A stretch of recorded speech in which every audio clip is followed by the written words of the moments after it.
Welcome back on board the Starship. I'm talking with Ian R. Crane, and we've been talking about oil and how oil is used to control the world effectively. And I'm just looking at a few DVDs of Ian's. One of them is called Peak Oil, and this goes into detail of what we've been talking about basically. And the second one is population reduction and the end of an age. In this DVD, I believe, Ian, you actually go into the Gulf oil disaster, which we're now going to talk about. People can get these DVDs from ianrcrane.co.uk. So we come on to the Gulf, Ian. You've obviously, with your knowledge of the oil industry, you're well placed to comment on it. I mean, from my perspective, what I've seen is the fact that there appears to be obfuscation going on. The media are being kept away, or they're being told lies. So there's a bit of mystery as to what really has gone on. So can you give us your perspective on it, Ian, as an ex-oil field man? Okay, let me go right to the bottom line. Mm-hmm. I absolutely believe that this was a contrived event. Okay, now that wasn't a conclusion that I came to quickly. In fact, so let me just interrupt you there, Ian. So you think this Gulf of Mexico oil thing was started deliberately? That's what you're saying? Absolutely. Right. But I didn't sort of wake up on the morning of April 21st, see it, and say it was a contrived event. In fact, quite the opposite. The irony is, on April the 19th, I was sitting stranded in a hotel in Lisbon. Mm-hmm. On my way back from Mozambique. And the reason I couldn't get from Lisbon to Heathrow was because there was an Icelandic volcano that was supposedly putting out an ash cloud that was covering the whole of northern Europe, and so all flights were grounded. Mm-hmm. Well, April the 19th is indelibly printed on my brain because that is the day of the ATF attack on the Waco compound, mm-hmm. which resulted, of course, in some 72 odd people being killed, many of them children. Mm-hmm. 2 years later, it was the Alfred P. Murrah building that was bombed in Oklahoma City, allegedly by the lone gunman, Timothy McVeigh. Mm-hmm. A few years later, on April the 20th, mm-hmm. I think in 2001, mm-hmm. we had the Columbine High School massacre. Mm-hmm. And just from my research on these events and others, and because of my research into deep geopolitics and the belief system of those who believe themselves to be the rightful rulers of the mm-hmm. planet, I knew that April the 19th stroke 20th was very significant for them because for these guys it is the day of sacrifice by fire. Mm-hmm. It is the start of the 12-day festival in the run-up to Beltane. And there I was sitting in Lisbon rather, mm-hmm. Thinking, my God, this volcano is the precursor to something. Something very significant is going to happen. And I put out a newsletter that night. I sent it out on the night of April the 19th. Mm-hmm. to my readership, and basically said, look guys, be vigilant because I don't think the volcano is everything that's going to occur. So you think that was induced by some kind of space weapon or something? I mean, I'm going to remain agnostic on that. I just don't know. Right, okay. I just don't know. So it is strange how they got all upset about the Icelandic economy and how they weren't playing ball. And then the next minute they have a massive volcano. Yeah. I mean, it's ezy to go down that line, but as you say, there's no real hard evidence. There's no hard evidence. So I keep an open mind. Right. But the following day, when I woke up, obviously on the 20th, mm-hmm. I woke up and nothing happened. But on the 21st, mm-hmm. when I woke up to a whole bunch of emails from people saying, Ian, is this it? Is this Gulf of Mexico rig explosion? Is this the event you were talking about? Mm-hmm. And my immediate reaction was, well, I'm not sure, because being from an oil industry background, mm-hmm. I actually found it very difficult to believe that any of my former colleagues in the oil industry could ever have been party to something of this ilk. And I even spoke at a conference in the United States on deep geopolitics in Santa Cruz, California, in the middle of May. Mm-hmm. And even at that conference, I still resisted saying that it was anything other than a series of unfortunate incidents that led to the blowout, because I hadn't got enough evidence at the time to mm-hmm. convince me that it was a contrived event. Mm-hmm. But by a couple of weeks later, by the end of May, mm-hmm. I'd reached the conclusion mm-hmm. that not only was this a contrived event, but I actually was starting to focus in on the individual who was on the rig who managed to ensure that this accident happened. And in my DVD, I actually named that individual. Yeah. I named that person. I explain the very strange circumstances as to how he came to be on the rig and then assert himself in some very fundamental decision making, which actually led to the well effectively blowing out, obviously, and leading to the disaster that we've seen. Now, you're absolutely right in your opening remark about the obfuscation. I mean, this has been a classic case of BP and the federal government lying to the world, and not least the people around the Gulf. And of course, many people around the Gulf have some very recent experience, the US government lying about what's occurring because of the Katrina experience in New Orleans in 2005. And in the British media, you could be forgiven for thinking that there's no event, there's nothing happening, because the British media are hardly covering it. And in fact, even the Daily Mail on August the 6th ran a double-page spread making the observation that this was a total exaggeration by the US. It was a demonization of BP, because there was absolutely no oil to be seen anywhere around the Gulf. And this is unbelievable. And in fact, I use today in my presentations that I'm giving on this event, I always incorporate the most recent footage that I'm sent from the Gulf Coast area. And there is oil everywhere. Right. And what's happened is that it's not just oil that's the problem, but it's the dispersant that's been poured on the top of it, a very, very toxic chemical called Corexit 9500, and then an even more toxic version called Corexit 9527A.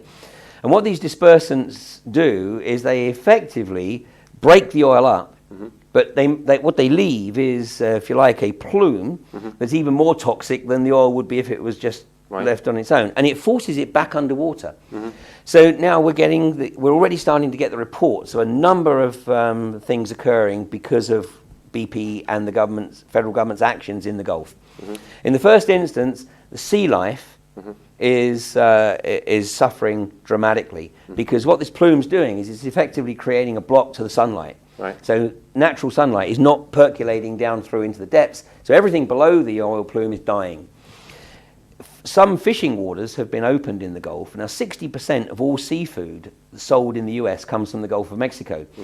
And even though the Food and Drug Administration and the Environmental Protection Agency have declared some areas of the Gulf open for fishing, the fishermen themselves are actually having the appropriate attacks of conscience and saying, we're just not going to fish these grounds. Well, if we just go back to this guy on the rig, I mean, where have you got that information from? Just to challenge you on that, Ian. I mean, and is it quite a complicated story as to why you've come to this conclusion? Well, not really. I can be brief. I mean, the main decision maker on the rig is the company man, and in this case, that's the BP company man. Now, what we're seeing right now within the hearings is this outrageous attempt by BP to point the blame to other people, to Halliburton or to Transocean. Yeah, I read that the BP are taking 20% of the blame or something like that. I mean, this is completely outrageous. I mean, obviously what they're trying to do is mitigate liability, and this is purely to try and protect the stock price. So basically, obviously everybody operating on this rig speaks English, but everybody knows exactly what's required of them. The BP company man is the man. He's the head honcho. Yes. Ultimately, it's him that makes the decisions. What we know from the very outset is that Halliburton, who were on the rig to conduct the cementing operation, to cement the casing in place, were very uncomfortable with the very unusual situation of the BP company man challenging their recipe, their design for the cement job. I mean, this just doesn't happen. And what you also have to take into account, Richard, is that nobody on this rig was a trainee. This rig was pushing the forefront of drilling and production technology in the Western world. 5,000 feet of water, 15,000 feet beneath the seabed. And so consequently, you've got very experienced cementers here, and nobody would really question their design. I mean, they would know and have taken into account every possible permutation, because obviously they wouldn't want any risk.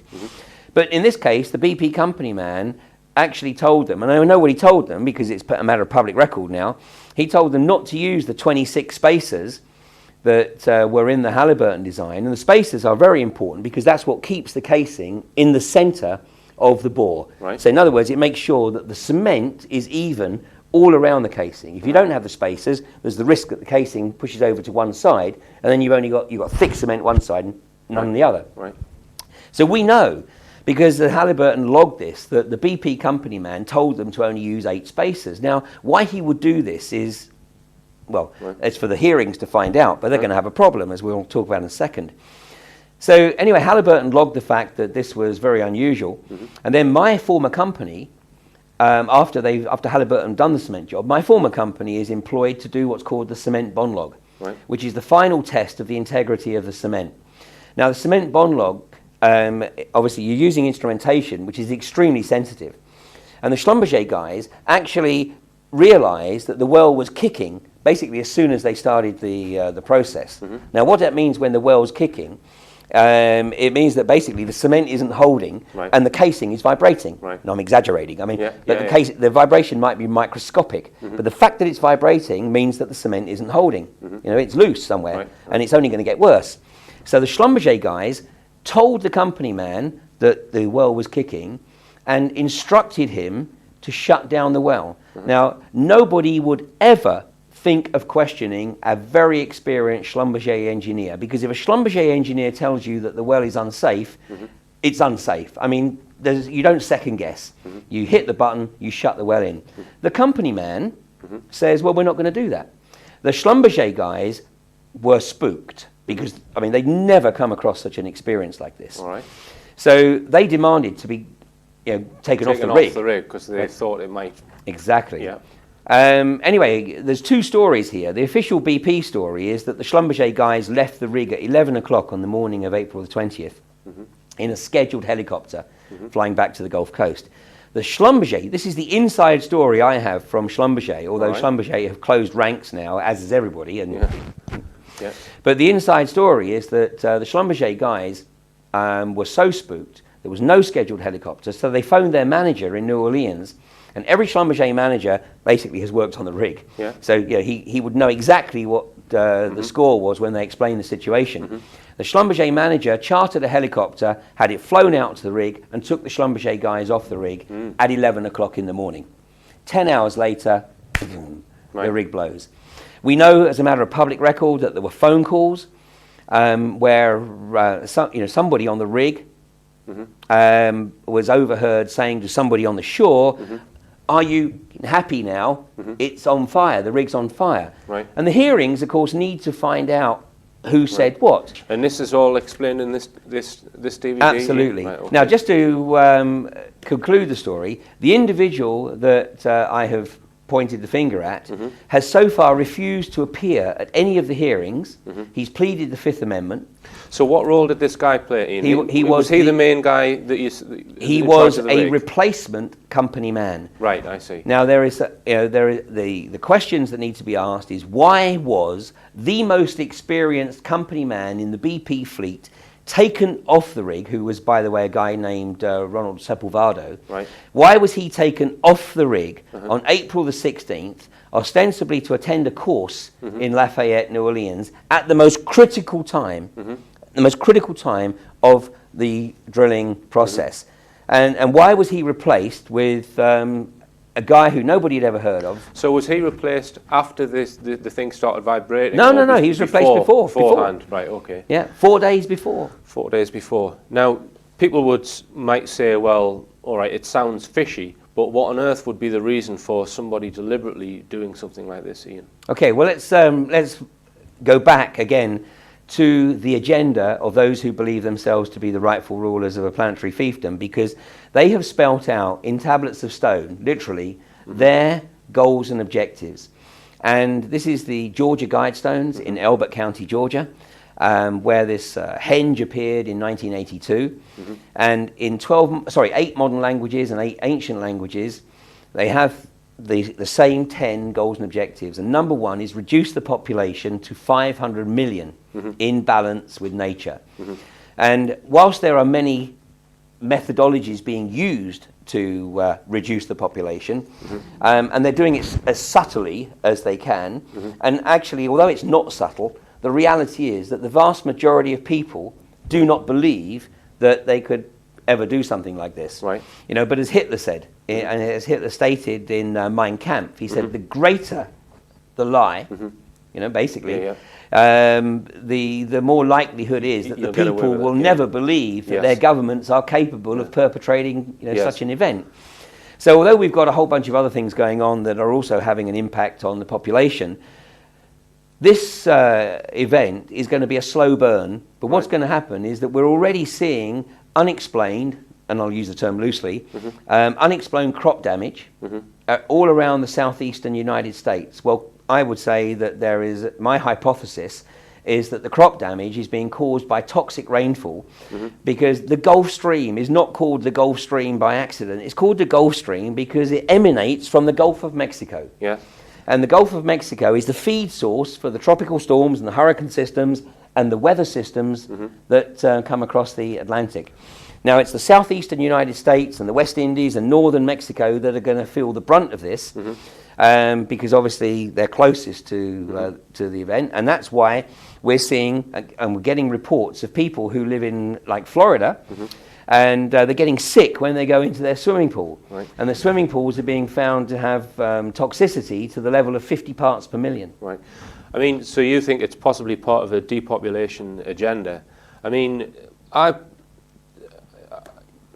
don't know. I mean, isn't there easier ways through, like, for example, through the vaccination program, or? Well, sure. But that's happening. I mean, obviously, and we know about the swine flu scam. Listen, these guys will go about their goal on a multi-dimensional basis. And of course it's outrageous. Of course it's totally outrageous. And of course nobody will ever believe that they would ever do such a thing. Right. And that's where it's so brilliant. This is like all games, right? It's like if you go and watch a game of chess, having never seen chess before, then you don't understand the game. But over time, as you start to watch the game, or maybe somebody explains how the game's played, not only do you start to understand the game, but you appreciate the complexities of the game. Well, this is like geopolitics. And that's why, for the vast majority of people, unfortunately, they're caught up in the day-to-day stuff of life and kept distracted with soaps and Big Brother and sport, that they're not looking at what's going on in the bigger picture.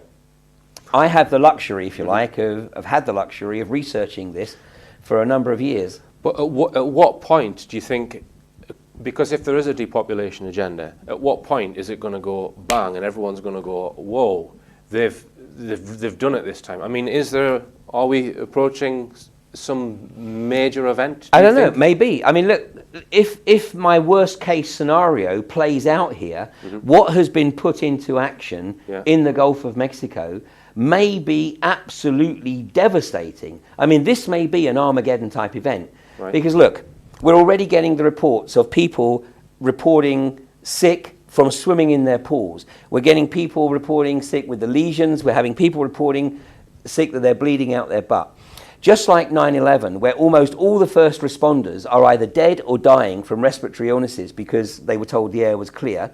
In fact, more people have died in the aftermath of 9/11 than were killed in the Twin Towers, and of course that's a whole other story as well.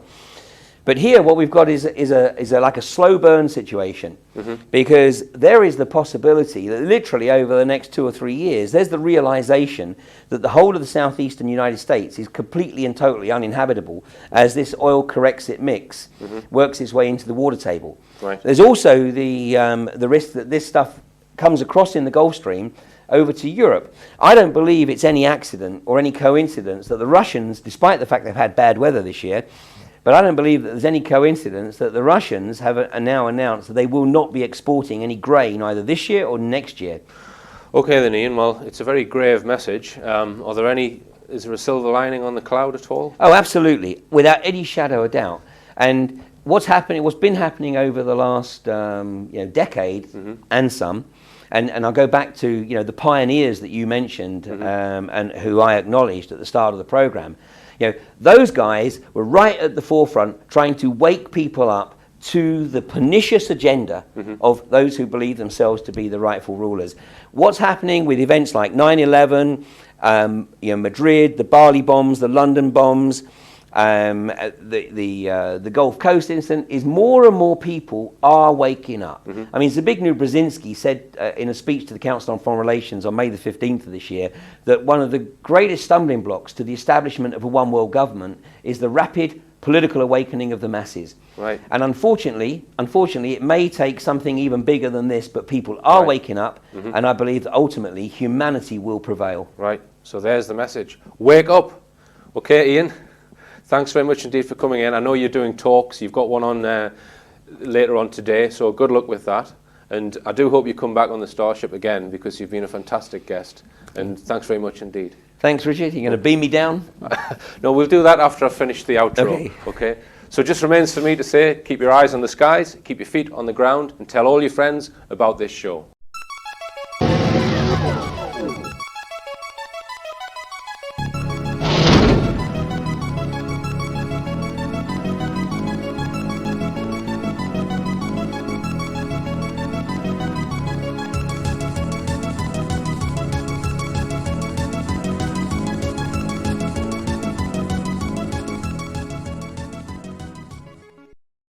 I will be speaking in Newcastle upon Tyne on Thursday the 7th of October 2010.